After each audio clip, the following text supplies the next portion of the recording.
अपने बच्चों को तुम इल्म कुरान दो, अपने बच्चों को तुम इल्म कुरान दो, अपने बच्चों को तुम इल्म कुरान दो, अपने दीन और शरीयत की पहचान दो। बबलू बबली न रखना कभी इनका नाम, करना इस बात का तो मगर एहतराम, करना इस बात का तो मगर एहतराम। पैगाम खत्म हो गया। दुनिया और आखिरत के हवाले से पैगाम आ रहा है। आप लोग सुनने के लिए तैयार हैं? जोश के साथ हाथ उठा दीजिए इंशाअल्लाह। जोश के साथ जब आपका हाथ उठता है तो बड़ा दिल खुश होता है। क्या आप लोग थके नहीं है? मोहब्बत में सुन ले। अल्लाह हमारे सुनाने को, आपके सुनने को बेहद कबूल फरमाए। चूटी जो चलती है जमीन में, उसने सुलेमान अलैहिस्सलाम से एक सवाल किया जिसका जवाब सुलेमान अलैहिस्सलाम को भी मालूम नहीं था। ये चूटी जो हमारे पैर में आती है तो कुचल जाती है, उस चूटी का सवाल था सुलेमान अलैहिस्सलाम से कि आपके हाथ में हवा ताबे क्यों है? हवा को आपके ताबे क्यों किया गया है? हवा जहां चाहती आपको ले जाती है। सुलेमान अलैहिस्सलाम ने कहा मुझको इसका जवाब मालूम नहीं। चूटी ने जवाब दिया कि जिस तरह हवा है उसी तरह ये दुनिया है। इस दुनिया पर भरोसा करने वाला हवा पर भरोसा करने वाला है। मुट्ठी में हवा आती नहीं है। दुनिया पर भरोसा करने वाले को दुनिया से बेहात होना पड़ता। एक बादशाह सुरमा लगाया, नया कपड़ा पहना, लाल बंडी लगाई, क्रीम पाउडर लगा करके आईना देख रहा है। अपने वजीर से कह रहा मैं कैसा लग रहा हूं? तो वजीर बोला कि बूढ़ी घोड़ी लाल लगा। बोला मैं कैसा लग रहा हूं? कहा कि अगर मौत नहीं होती तो बहुत अच्छे होते।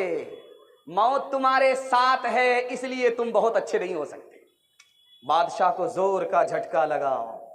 ये चेहरा जो हसीन है, खूबसूरत है, मौत के बाद ये चेहरा बिगड़ जाएगा, देखने के लायक नहीं रहेगा। लोग उस पर मिट्टी डाल देंगे कि कहीं भूत की शक्ल में ख्वाब में नजर ना आए। तीसरी बात, ये जलसा सुनने के लिए मेतरा में एक आदमी आ रहा था। बोला यार मेतरा बस्ती किधर है? जलसा सुनने के लिए जाना है। बस्ती किधर है? तो कहा सीधा चले जाओ, दाया माया मुड़ने की जरूरत नहीं है, सीधा चले जाओ। वो जो सीधा गया तो कब्रिस्तान पहुंच गया।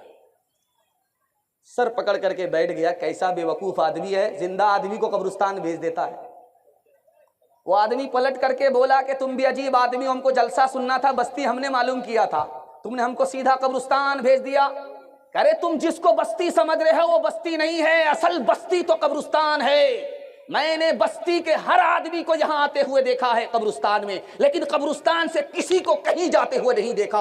असल बस्ती तो ये है जिसको तुम बस्ती नहीं समझ रहे। जब सूरज आसमान में होता है मक्का में, तो जमीन ऐसे खोलती है, जब सर पर सूरज होता है ऐसे खोलती है जैसे चूल्हे पर हांडी खोलती है। अगर कोई जूता उतार करके जमीन में पैर रख दे तो पैर जल जाता है, फोका निकल जाता है, आंवला निकल जाता है। अल्लाह के रसूल ने किसी को 100 रुपए दिया, किसी को 50 रुपए दिया, किसी को 200 रुपए दिया। बात आई चली गई। हजरत अली को 1 रुपए दिया, मसला खत्म हो गया। उसके बाद अल्लाह के रसूल ने कहा जिसको मैंने पैसा दिया है एक एक करके हाजिर हो जाओ और जूता उतार करके जमीन पर पैर रखो, खोलती जमीन पर पैर रखो, और जो पैसा मैंने दिया उसका हिसाब दो। कहां तुमने खर्च किया और कहां कहां तुमने उसको खर्च किया है, कहां कहां वो पैसा इस्तेमाल किया, उसका एक एक करके हिसाब दो। अब जो लोग पैसा लेकर के थे आए, जूता उतार करके जमीन पर पैर रखा, पैर अलग जल रहा है, दिमाग अलग खोल रहा है, हिसाब याद ही नहीं है, ये भी फेल, वो भी फेल, ये भी फेल, वो भी फेल, ये भी फेल, वो भी फेल, सब फेल हो गए। अब बारी आई हजरत अली की। हजरत अली रजी अल्लाह ताला अन्हु आए, हिसाब देने के लिए 1 रुपया मिला था।